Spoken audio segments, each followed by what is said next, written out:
میں ہوں مجاہد خٹک۔ آج بات کریں گے کہ ذوالفقار علی بھٹو کس لیے ایک پریس کانفرنس سے زاروں قطار روتے ہوئے باہر آئے تھے، اور انہوں نے غریبوں کے لیے جو کچھ کیا اس کے پیچھے کون سے نفسیاتی محرکات تھے۔ ساتھ ساتھ اس بات کا بھی تجزیہ کریں گے کہ عمران خان کس وجہ سے پناہ گاہیں بناتے جا رہے ہیں اور ہر وقت نچلے طبقے کی بات کر رہے ہیں۔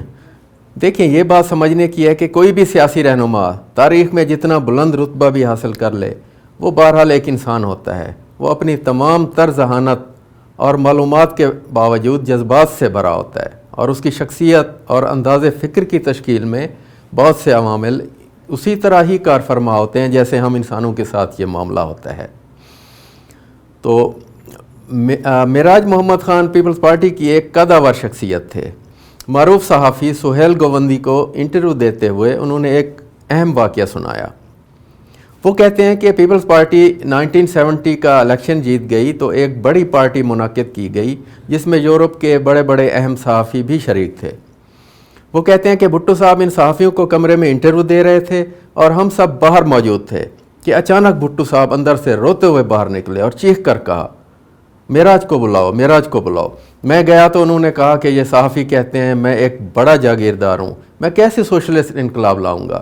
یہ کہہ کر وہ زاروں قطار رونے لگے اور کہا کہ میری ماں غریب عورت تھی، میری ماں کے ساتھ جو زیادتیاں ہوئی ہیں وہ مجھے یاد ہیں، اس لیے میں ہمیشہ غریبوں کے ساتھ کھڑا رہوں گا، میں استحصالی طبقوں سے بدلہ لوں گا، اس نظام سے بدلہ لوں گا۔ وہ بار بار روتے رہے اور کہتے رہے کہ میری ماں بھی غریب تھی، میری ماں بھی غریب تھی۔ یاد رہے کہ ذوالفقار علی بھٹو کے والد سر شاہ نواز نے ایک ہندو رقاصہ کو دیکھا تو اسے دل دے بیٹھے اور شادی کر کے گھر لے آئے۔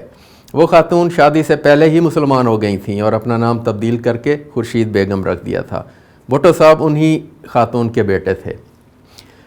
آپ غیر جانبداری سے ذوالفقار علی بھٹو کے اقتدار کے چند سالوں کو دیکھیں تو انہوں نے غریبوں کے لیے بہت کچھ کیا۔ اپنی تمام تر خامیوں اور سیاسی غلطیوں کے باوجود انہوں نے 2 بار زرعی اصلاحات کیں اور جاگیرداروں سے زمینیں لے کر غریب ہاریوں اور مزارعین میں تقسیم کی۔ اس کے علاوہ ایک اور بات ہم نے دیکھی ہے کہ ان کے اندر طاقتور لوگوں کے خلاف ایک جذبہ موجود تھا۔ وہ جب وزیر اعظم بن گئے تو بڑے بڑے جاگیرداروں اور طاقتور اور ایلیٹ کلاس سے تعلق رکھنے والے افراد کی تحقیر کیا کرتے تھے۔ ضیاء الحق جب فوجی سربراہ تھے تو ان کے ساتھ بھی بھٹو صاحب کا رویہ کئی بار حقارت آمیز ہو جاتا تھا۔ اسی طرح انہوں نے مسلمان ممالک کو اکٹھا کر کے امریکہ کے خلاف ایک مشترکہ محاذ بنانے کی کوشش کی۔ امریکہ جیسی سپر پاور کے خلاف یہ کوششیں بھی طاقتور کو نیچا دکھانے کی نفسیات سے ان کوششوں نے جنم لیا تھا۔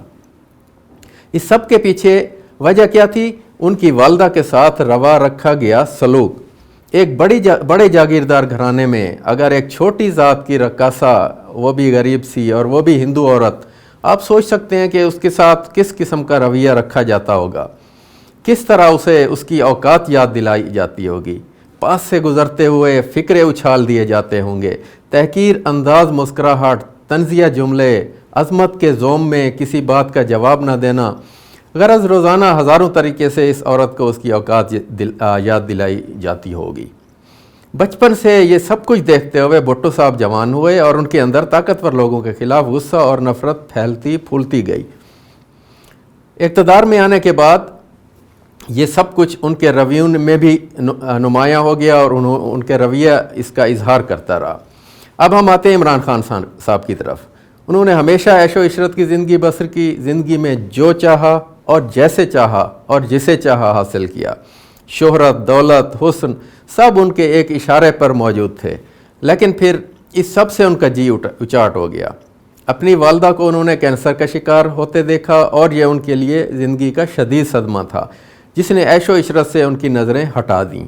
کینسر ہسپتال بناتے ہوئے اور پھر اسے چلاتے ہوئے وہ عام لوگوں کی زندگی میں پھیلی بدصورتیوں اور تکالیف سے آگاہ ہوئے، اور پھر انہوں نے غریب لوگوں کی زندگی سنوارنے کا عزم کر لیا۔ یہی جذبہ انہیں سیاست میں لے آیا۔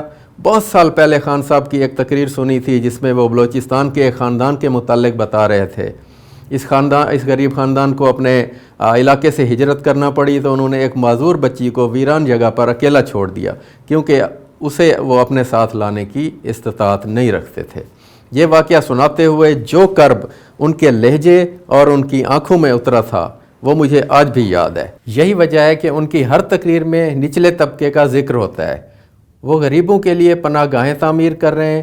کورونا کے دوران جب پوری دنیا لاک ڈاؤن کی طرف جا رہی تھی تو انہوں نے ایسا کرنے سے انکار کر دیا کیونکہ اس سے غریب افراد کی روزی ختم ہو سکتی تھی۔ معیشت کے انتہائی برے حالات میں بھی اربوں روپے احساس پروگرام کے ذریعے غریبوں میں بانٹ دیے۔ ان دونوں مثالوں سے آپ اندازہ کر سکتے ہیں کہ بڑے رہنما ہمارے جیسے انسان ہوتے ہیں، وہ کوئی سپر ہیومن قسم کی چیز نہیں ہوتے۔ اس لیے جب بھی ان کی پالیسیوں کا تجزیہ کرنا مقصود ہو تو اس میں ان کی افتاد طبع، مزاج اور جذباتی رجحانات کو بھی سامنے رکھنا چاہیے۔ اس موضوع پر آپ کے پاس کوئی معلومات یا تبصرہ ہے تو کمنٹ میں بتائیں۔ شکریہ۔